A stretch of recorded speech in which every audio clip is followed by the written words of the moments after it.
কিছু মানুষ শোয়া। গত বছর আমি যখন স্টেজে এসেছিলাম তখন মনে হয় রাত 12টা পার হয়ে হিসাবে যখন এসেছিলাম মা দুর্গা। যাই হোক, আপনাদেরকে আমি পায়া খুশি হয়েছি, সুখে আদায় করে বলে আলহামদুলিল্লাহ। কোরআনুল কারীম থেকে সূরা নমল থেকে আমি তেলাওয়াত করেছি। সংক্ষিপ্ত সময় আমি সূরা নমলের আলোচনা আপনাদেরকে উপহার দেওয়ার জন্য চেষ্টা করব। আমি যে বছর প্রথম মাসে 2026 আমি সূরা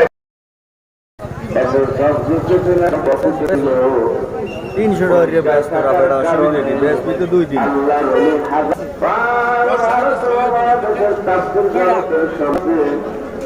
আর শকুনের চোখের এত পাওয়ার, ওই গাছের মাথায় বসে 1000 মাইল দূরে দেখতে পায়।